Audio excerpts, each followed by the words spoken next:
कपड़े धोने वाली बहू। शादी के पहले से ही विभा को कपड़े धोने का बड़ा शौक था। कभी नल के नीचे तो कभी तालाब के पास। अरे मेरी नीली वाली लुंगी नहीं दिख रही है। विभा की अम्मा, कहाँ रखी है लुंगी? अरे वो तो विभा ने परसों ही धोकर रखी थी आपकी अलमारी में, देखो वहीं होगी। वो ना मैंने आज धो दी, मुझे लगा कि गंदी हो गई होगी।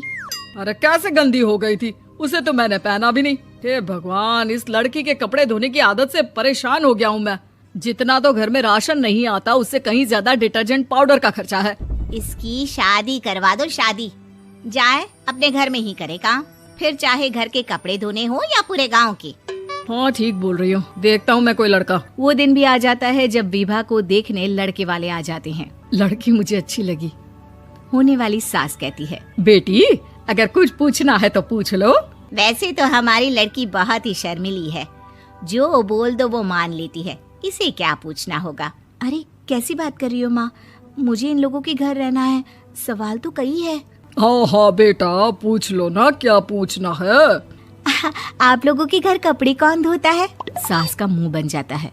देखो, अगर तुम ये कहना चाहती हो कि तुम्हें कपड़े धोने नहीं आते तो सुन लो, कपड़े मैं ही धोती हूँ, लेकिन तुम्हारे आ जाने के बाद मैं रुमाल तक नहीं धोऊंगी। अरे चुप रहना भाग्यवान, बहू बेचारी घर आई नहीं, उसे डराना शुरू कर दिया। वो क्या है ना बिटिया, अभी तक तो ये कल्लू की माँ ही धोती थी, लेकिन अब तुम्हारे पापा तो दहेज में वॉशिंग मशीन देंगे ही। तभी विभा की माँ बोल पड़ती है, सवाल भी पूछा तो क्या। वैसे भाई साहब, मशीन की तो फिर भी कपड़े धोने की कैपेसिटी होती है। मतलब जो बिटिया दे रहे हैं ना विभा, इसे कपड़े धोने का बहुत शौक है। ये आप लोगों के क्या, आस पड़ोस गांव मोहल्ले सबके कपड़े धो दे और उफ तक ना करे। बाहर देखा नहीं आपने कितने कपड़े सूख रहे हैं? सब हमारी बिटिया ने ही तो धोए हैं। बस भी करो ना माँ, शर्म आ रही इतनी तारीफ सुनकर।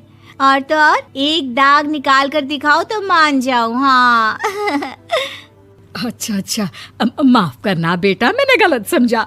हमें तो रिश्ता बहुत पसंद है। और ऐसे जुड़ जाता है रिश्ता कपड़े धोने का शौक रखने वाली विभा का। उसकी शादी हो जाती है कोयला फैक्ट्री में काम करने वाले कल्लू के साथ। शादी के बाद अचानक विभा चिल्लाती हुई सास के पास आती है। सासू माँ, अरे सासू माँ कहाँ है आप? ये तो धोखा है, धोखा दिया आप लोगों ने मुझे।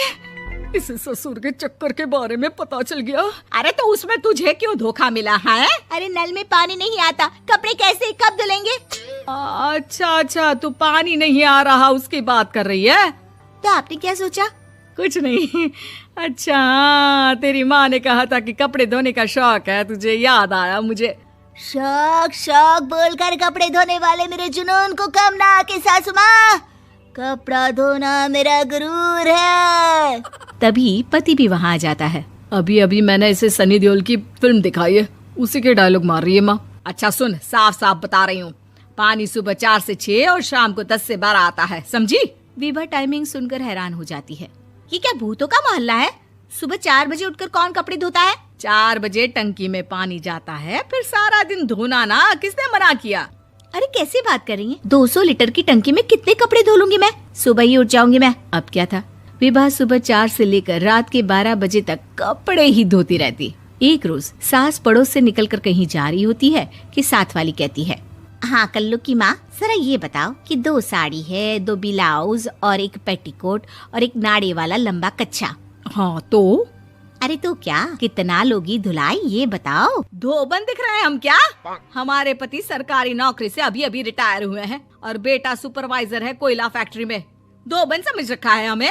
हाय रे कल्लू की अम्मा, माफ कर दो, वो तो मोहल्ले में यही सब बता रहे थे कि तुमने बहू को कपड़ा धुलवाने के काम में लगा दिया है। सास को पड़ोसन की बात सुनकर गुस्सा आ जाता है। वो घर पहुंचती है जहां घर के बाहर ही इतने सारे कपड़े सूख रहे होते हैं जितने कि किसी धोबन के घर पर। अरे ओ कल्लू की दुल्हन, बाहर निकल।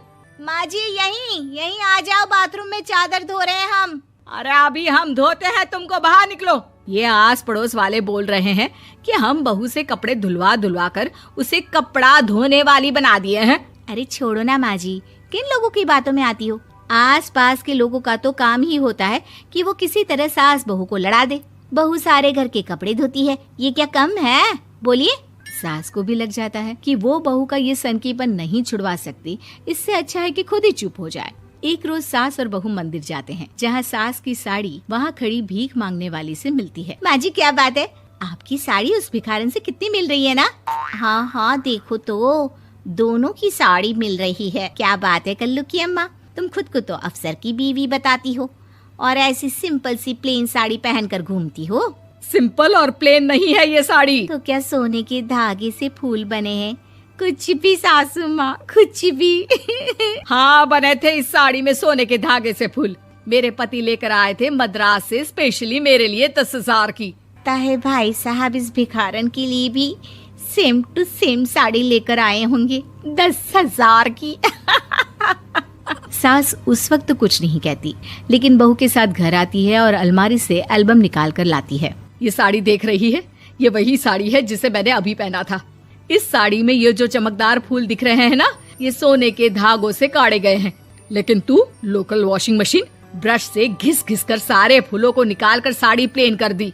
मुझे माफ कर दीजिए सासू माँ। और तो और, जब मैंने तुझे तेरी गलती के लिए कुछ नहीं कहा, लेकिन तूने तो सबके सामने मेरा मजाक ही बना दिया। क्यों? बहू को समझ में आ जाता है कि अब से उसका कपड़े धोना बंद।